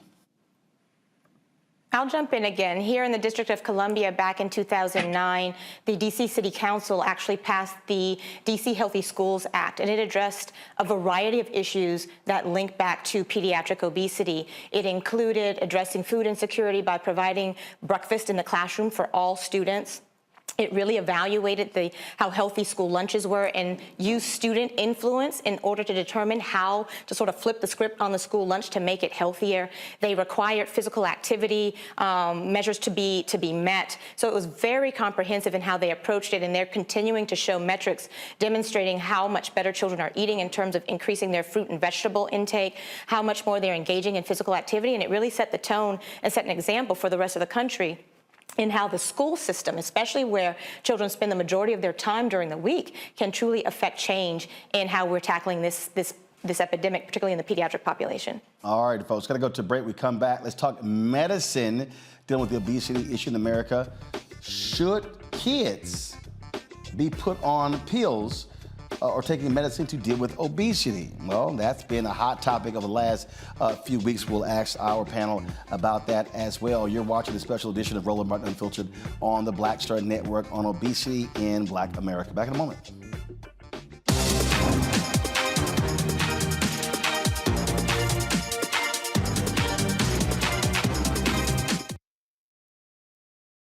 A lot of these corporations or people that are running stuff push black people if they're doing a certain thing. What that does is it creates a butterfly effect of any young kid who, you know, wants to leave any situation they're in, and the only people they see are people that are doing this. So I gotta be a gangster, I gotta shoot, I gotta sell, I gotta do this in order to do it.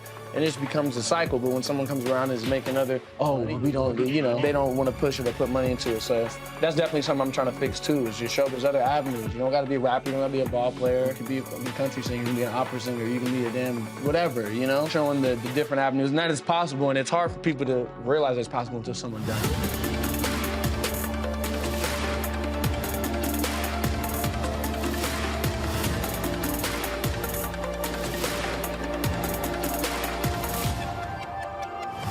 Next on The Black Table with me, Greg Carr. We featured the brand new work of Professor Angie Porter, which, simply put, is a revolutionary reframing of the African experience in this country. It's the one legal article everyone, and I mean everyone, should read. Professor Porter and Dr. Valencia Watkins, our legal roundtable team, join us to explore the paper that I guarantee is going to prompt a major aha moment in our culture. You crystallize it by saying, who are we to other people? Who are African people to others? Governance is our thing. Who are we to each other? The structures we create for ourselves, how we order the universe as African people. That's next on The Black Table, here on the Black Star Network.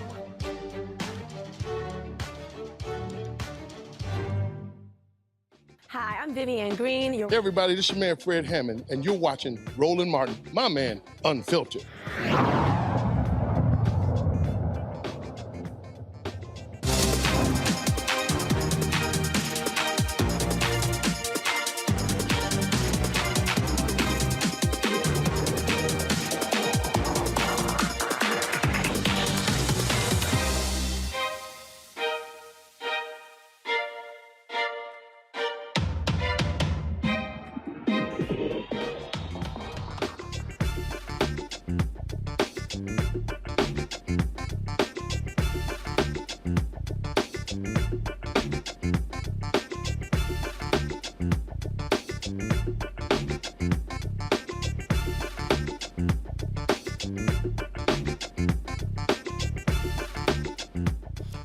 All right, folks, let's talk about drugs and obesity. There are a number of new drugs out that have played a huge role in helping people deal with obesity, okay? Of course, you had the different surgeries as well. But one of the stories that I saw a couple of months ago caught my attention, dealt with the issue of childhood obesity and medication. And that is, new guidelines were issued by the American Academy of Pediatrics, where they encourage young folks who are dealing with obesity to be medicated. Now, that caused a lot of other people to say, hey, man, what's going on? Why are we doing with this? I've had some fitness experts, some other dietitians who were on who said, no, that's the last thing that we should have happen. Michelle, again, these are doctors, who pediatricians, who say we can't wait. 14.4 million young people in this country have obesity. They say it's causing too many problems like high blood pressure, diabetes, and depression. Medication should be the route. What do you say? So I think that we have to keep an open mind about treating the disease of obesity just like we look at other chronic diseases. We have to realize that obesity is a chronic disease, and it does start very young. I can tell you again, I can use myself as an example. I've struggled with weight my entire life. I do understand the mixed feelings about it and the hesitancy, but I think that under supervision and with educating parents as well as the clients, that it is something we need to look at as a viable option to help to prevent the long-term chronic issues that are associated with obesity. Yolanda, where do you come in on this? So as both a pediatrician and an obesity medicine expert, I'm in full support of utilizing medication as part of the treatment modality for obesity. The American Academy of Pediatrics, in their updated guidelines, this is the time they've actually included obesity medications as part of their recommendations. When the initial guidance came out back in 2008, obesity medications were not included because there were none yet FDA approved. As it stands right now, there are 4 medications that are approved in the pediatric population. The first is metformin. And it's actually not FDA approved, but has been used over the past 10 years in terms of obesity management for children 12 and older. In terms of other obesity medications, phentermine is approved for children 16 and older. Orlistat is a medication that blocks fat absorption. It is approved for children, as is another medication called liraglutide. Now, for each of those medications, they may be approved by the FDA, but that does not necessarily mean that they're going to be covered by insurance. What the AAP listed out was a standardized way in which we approach obesity. The first being lifestyle management, where personal trainers and dietitians and nutritionists are in full support. We have to recognize that there are certain levels of obesity at which diet and exercise aren't going to be able to manage certain cases of obesity, and it requires treatment the same way we would for asthma, the same way we would for high blood pressure. And again, it goes back to that mindset that we believe that if we just eat less and exercise more, that will fix it. You can't fix physiology in certain aspects of managing obesity, and that's where both medication and surgery play a key role. I want to bring in Dr. Cedrina Calder. She is a board-certified preventive medicine physician specializing in lifestyle medicine and obesity medicine. So, Cedrina, I'll ask you, when it comes to children, should we be putting them on medication to deal with obesity? So I agree with what was already said. So you really have to consider medications as an option. Medications are a great tool when it comes to weight loss. And there are so many children that are currently affected with obesity in this country. And what we do know about obesity is that it leads to severe chronic diseases further down the line. So I think that it should definitely be considered. Of course, you can try lifestyle changes initially, but there are many situations where lifestyle changes alone will not do it. And you must consider medications as an option as well. There are a lot of folks out there who have been focused on the new obesity drugs. Many folks have actually called these drugs a game changer. Because they've actually impacted people in a quite a unique way. But Tiffany, it's caused problems because now we have folks, Tiffany, who are not frankly obese, who are making a mad dash. I think I saw a story where there was a TikTok video and folks just all of a sudden went after the drugs. They cost a significant amount of money. But again, the problem is, how do we ensure that the drugs that work are getting to people who need it, as opposed to individuals who are looking to lose 5 pounds to have their goal weight for their swimsuits? Right. That's an excellent point that you're making. And so what I would say is, if you have 5, maybe 10 pounds to lose, these medications may not be appropriate for you. There are criteria that the doctor should be using to rule out who is appropriate and who is not. And that's based on the risk factors that you have. If you already have diabetes, if you already have high blood pressure or some other obesity-related disease, and obviously you're at higher risk, and you would do well to have that medication. If you have 5 to 10 pounds to lose, if it's simply cosmetic and you want to lose a little bit to look better in a swimsuit or something, obviously that is not a good use of the medication. But I do want to caution people, because they will say that the medicine should only be used for diabetes and not for obesity, and that's just simply not true. Obesity is a disease. There are medications that can treat it, and we really should not further stigmatize or bias people with obesity by not providing medications that can work. So yes, we should prevent people from using it for cosmetic reasons, and really the doctor should kind of be the gateway keeper for that. And then the price also stops a lot of people from being able to afford it, unfortunately. So we really do need some political change there as well. Speaking about that, Nelson, again, these new drugs have been called highly effective. Yet they're not covered by Medicare and most Medicaid programs. Drugs cost upwards of $1,500 for a month's supply. Are we seeing any potential changes on the horizon federally to be able to cover these drugs for individuals who may be facing chronic obesity or who have chronic illnesses like diabetes? Yes, we are seeing some progress, and I think you put your finger on when you referred to it as a game changer, right? These drugs are in fact a game changer for any number of people. But does everyone get to play that game? Is this a game that's locked behind a garden wall? Is it the country club of effects, right? This is only a game changer if you're allowed to have access to it. And so it goes back to the cost burden, the access to a primary care physician. All of these determinants are blocking the way. And I always try to apply that equity lens. So when you ask that question, when we think about that, you're right. We have to look at what's happening, where the trends are, where the progress is being made on the federal level. And yes, OPM is sending out letters. They're sending out letters to the federal health plans, letting them know to consider these anti-obesity medications on Medicare and not on Medicare, but with the federal health plans. But we're not seeing that in Medicare. And when I think about that, we talked about the children, but I also think about my grandparents. I think about our aunts, our uncles, the older individuals who have paid into the system, who have dealt with this for years and years for any number of the reasons that we've already talked about, that now are relying on Medicare and they won't have access to it. So what is it a game changer for everyone? I can't say so. It's only a game changer for those who are already on the court.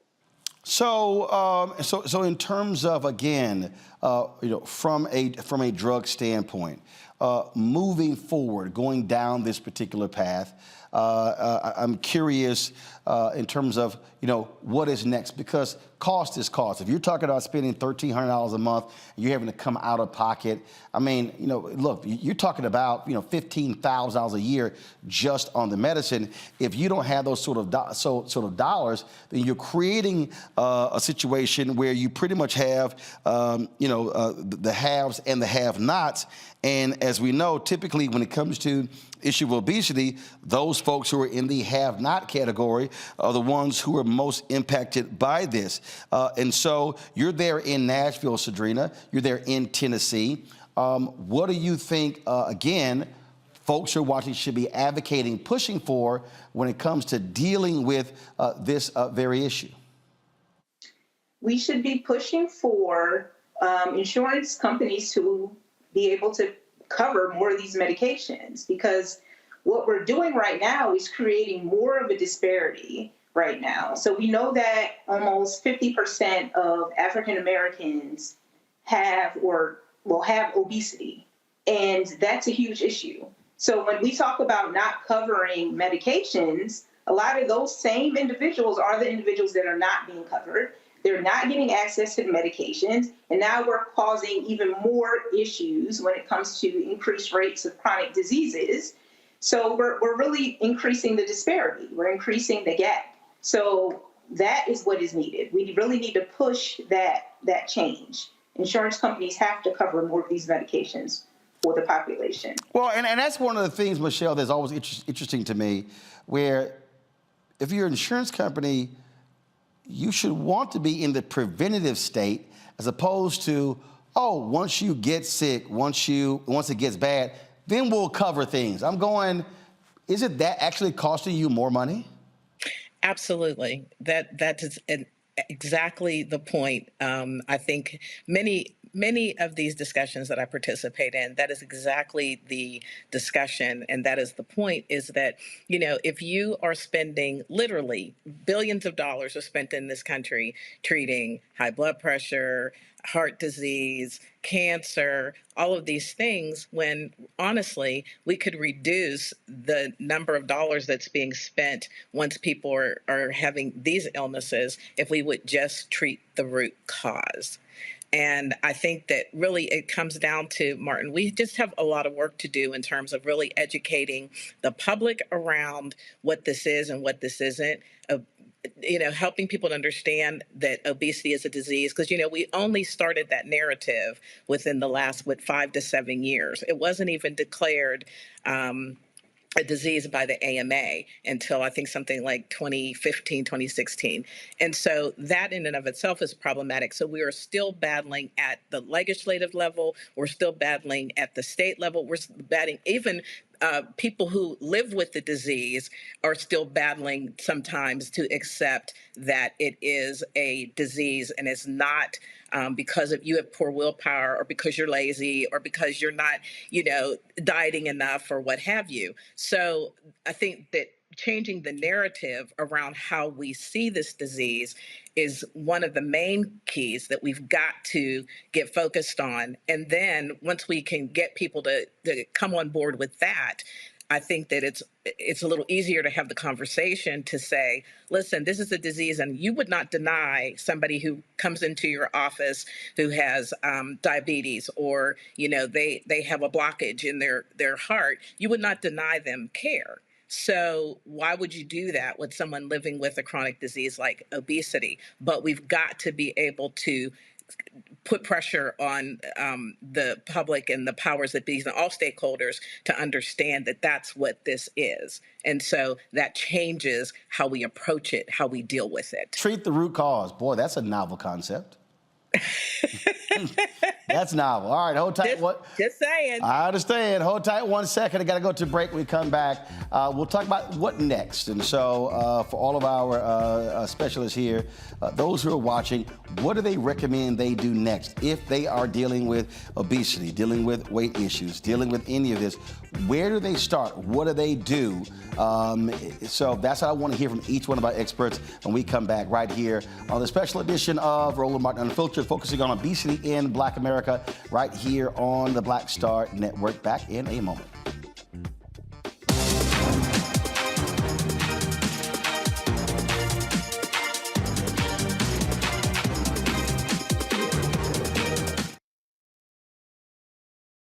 Pull up a chair, take your seat. The Black Table with me, Dr. Greg Carr, here on the Black Star Network. Every week, we'll take a deeper dive into the world we're living in. Join the conversation only on the Black Star Network. On the next Get Wealthy with me, Deborah Owens, America's Wealth Coach, the wealth gap has literally not changed in over 50 years, according to the Federal Reserve. On the next Get Wealthy, I'm excited to chat with Jim Castleberry, CEO of Known Holdings. They have created a platform, an ecosystem to bring resources to Blacks and people of color so they can scale their business. Even though we've had several examples of African Americans and other people of color being able to be successful, we still aren't seeing the mass level of us being lifted up. That's right here on Get Wealthy, only on Black Star Network.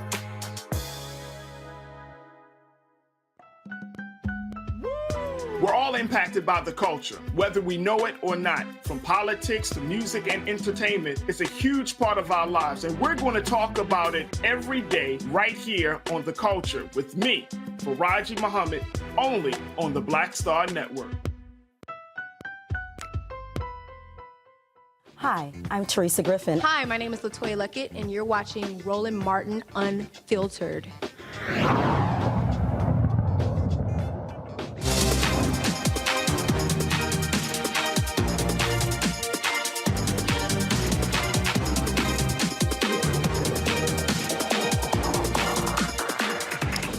All right, folks, welcome back to the special edition of Roland Martin Unfiltered, dealing with obesity in Black America, powered by Novo Nordisk. I certainly want to thank them for partnering with us on this. And so let's deal with the what's next. There's somebody who's watching and they say, okay, I agree with you. You're right.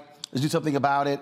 I have no idea what to do next. And so if we're talking about from an individual standpoint, in terms of an individual dealing with this issue themselves, what do they do? But also, I want our experts to talk about, from a public policy standpoint, what is it that they want people to do to begin to impact this issue? Is this an issue that voters should be demanding of politicians who are running for local office, state office, and national office to be addressing? We ask these questions when it comes to fentanyl, when it comes to opioids, when it comes to these issues. But how often are you watching a town hall where this issue comes up in that conversation? So, Yolanda, I want to begin with you. For either one, public policy-wise or for the individual, where do they start? Somebody is sitting, watching, or listening right now, and they say, I know I'm obese. I know my BMI is too high. I don't know where to begin.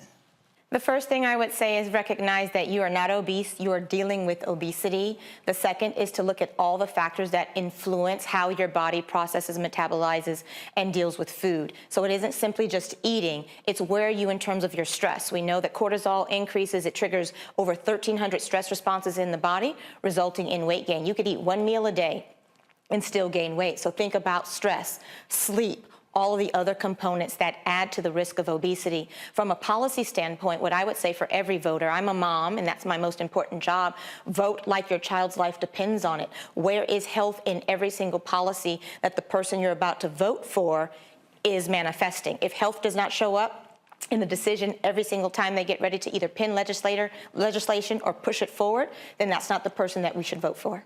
So, Drina, the point Yolanda just made, and I've had this conversation with many of our fitness and diet expert dietitians as well, is that idea of sleep, how the role that it plays when it comes to lowering your rate, lowering your weight in terms of being able to get all that under control. And I've had folks who say sleep is, I've had some say sleep is more important than even what you put in your mouth. Now, that doesn't mean you go out there and sleep 10 hours and then eat fast food all day, but they said sleep plays such a huge critical role in confronting obesity, and too many Americans are not sleeping enough. Yes, Roland, you're so right. The average American does not get enough sleep. So, the requirement for adults is about 7 to 9 hours a night or a day. And sleep is 7 to 9. Most people are not getting that. That's just very difficult to get in our busy lives. But sleep does play a role in overall health. We find people that are chronically sleep deficient tend to be at a higher weight. Also, the less sleep you get, it literally changes your hormones. It changes your cortisol level, increases that. It can do things such as make you hungrier, so you may want to eat more food. So sleep is super important when it comes to weight loss. Unfortunately, the average person doesn't realize that, but I agree that if you are someone who know that you are dealing with excess weight, you do want to start off with looking at your lifestyle. Sleep is one big factor that you want to improve upon if you are trying to lose weight. That issue there, Michelle, and so many others. And so, Michelle, for you talked about surgery, weight coming off. And so talk about the adjustments that you made, let's say before you even had the surgery, adjustments you made and adjustments you would recommend to someone who's watching right now who says, I don't even know where to begin. Mm-hmm. Well, there's several things I have to tell you. I'm a nurse also. And so even being a nurse, I have to be honest and tell you that along my journey, it was a long time into my journey before I even embraced the idea that I was living with a disease called obesity. And there's a couple of important things. You asked some really great questions about what did I do, because I was somebody who was doing all of the things. Okay. I was, watching my diet. I was exercising. I was, whatever it was that somebody said I could do to try to lose the weight, I was doing it.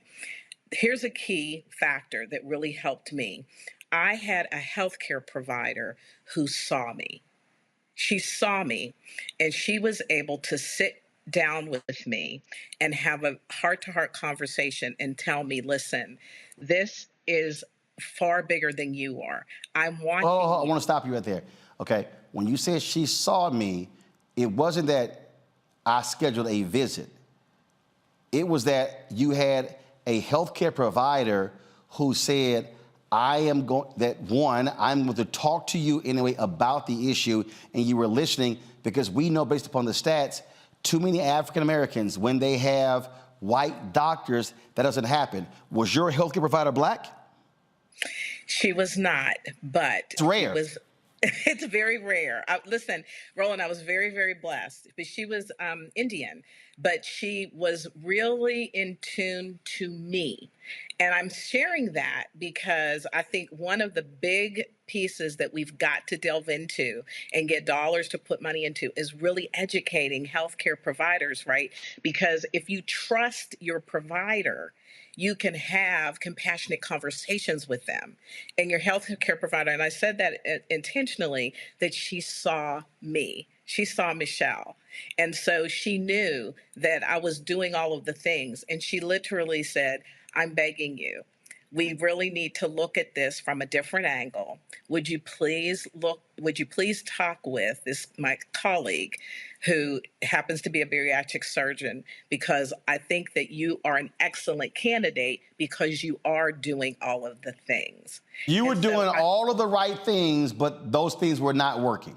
Exactly. That's exactly right.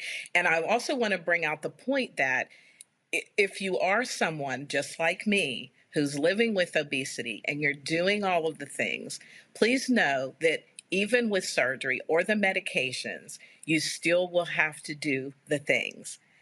Obesity is best attacked when you look at it from a mind, body, spirit issue. So managing your stress, taking care of your body, eating well, feeding your body good things. Those things don't go away. It's not an either or situation. It's a and situation. But I would say that if you're going to your healthcare provider and they're not listening to you, you need to fire them.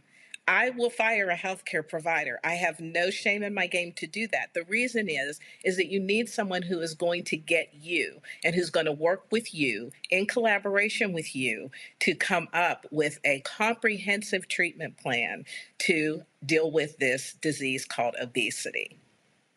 Tiffany? Yes, I wanted to add two things. The first thing is that I think absolutely obesity is something that needs to be addressed. Sure, locally, we need to elect people who are voting with our best interests, who are choosing for us, health in all things. But this also needs to be addressed on a federal level. And if Medicare, Part D, Medicare, Medicaid actually address this and cover these medications, $66 billion over the next 10 years would be saved. So that would be an extraordinary amount of money that would save our economy, but also the lives that we're losing at early ages, especially in the Black community, which is something near and dear to my heart. So I think that is the first thing I would mention, that you need to write to your legislators, make sure you're choosing people who are in support of health care for all. But then the second thing is, Michelle hit the nail on the head. What I wrote down earlier was that you need a physician who cares about you, someone who takes obesity seriously, doesn't shame you, doesn't say that you are obese and you're doing it wrong and then you're scared to go to the doctor or scared to get on the scale. You need someone who cares about your best interests. And you're right that often that is a doctor who looks like you, who maybe understands what you're going through in life. Sometimes it's not, but often it is. And then lastly, I wanted to say, as a mom, I am a mother. And I know for Black women, oftentimes we are trying to do too much at one time. We have a lot of stress. We may not be able to make time for ourselves. So my advice to my patients often is get a journal, try to journal if you can, go for a walk outside in fresh air if you can. But mostly we have to let go of the superwoman, strong Black woman stereotype and feel free to rest, get your sleep, control your stress, and then make sure you have a very strong healthcare team. So that is my advice. So. All right, Nelson, take us home. I have to say that it sounds like the previous two speakers are basically just doing plugs for HBCU Medical School. So a quick shout out for that. But I will say that I've got two words, both for the personal and for the public policy. On the personal end, the single greatest thing I've ever done in my life was marry my wife, who's a nurse. And she has instilled upon me the importance of extending grace. So for anyone that is struggling with the disease of obesity, because this is in fact a disease, extend grace to yourself to understand that this is a disease. For those around those individuals struggling with that, extend grace to them and extend grace to the system to figure out what is going to work for you. Extend grace. On the public policy front, it's to take a yes and approach, right? Yes, and what else? Yes, diet, and exercise, and metabolics. Yes, we are getting the federal health employee plans are having access to the anti-obesity medications, and Medicare needs it, and insurance coverage needs it. Yes, and until we get to where we need to be and everyone has their best opportunity to achieve their optimal level of health. All right, let me thank Nelson Dunlap, Michelle Tedder, also Yolandra Hancock, Tiffany Bell Washington, as well as Dr. Sadrina Calder. I want to thank all of y'all for being guests. Let me thank Nova Nordisk as well for sponsoring this. Folks, this is not the only time we're going to be talking about this because it is an ongoing issue. We've been following the policy battles that have been going on in the nation's capital and also across the country as well. And so this would be something that we'll be focusing on Roland Martin Unfiltered on the Black Star Network, plus our other shows as well. This is one of the reasons why when we started off a Healthy You in 2023, having so many different experts on talking about the issue of what we eat, how we eat, and also getting us moving, getting us not just locked down, eating processed foods, eating more fruits and vegetables, but also moving our body, being more active, and yes, that's still hard, Sadrina, those 7 to 9 hours, getting more sleep as well. And so, again, Nova Nordisk, we appreciate them partnering with the Black Star Network on this special. Folks, that is it. We'll see you tomorrow right here on the Black Star Network. Holla!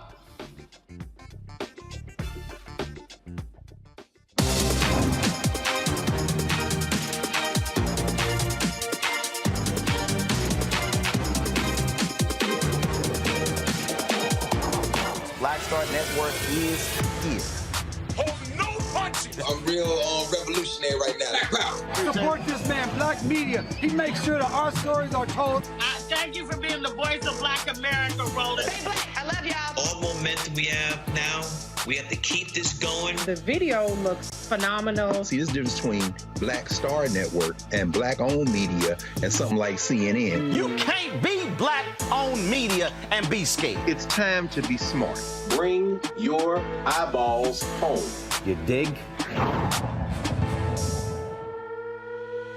Pull up a chair, take your seat. The Black Tape with me, Dr. Greg Carr, here on the Black Star Network. Every week, we'll take a deeper dive into the world we're living in. Join the conversation only on the Black Star Network. Hi, I'm Dr. Jackie Hood Martin, and I have a question for you. Ever feel as if your life is teetering and the weight and pressure of the world is consistently on your shoulders? Well, let me tell you, living a balanced life isn't easy. Join me each Tuesday on Black Star Network for A Balanced Life with Dr. Jackie. We're all impacted by the culture, whether we know it or not. From politics to music and entertainment, it's a huge part of our lives, and we're going to talk about it every day right here on The Culture with me, Faraji Muhammad, only on the Black Star Network. I'm Deborah Owens, America's Wealth Coach, and my new show, Get Wealthy, focuses on the things that your financial advisor and bank isn't telling you, but you absolutely need to know. So watch Get Wealthy on the Black Star Network.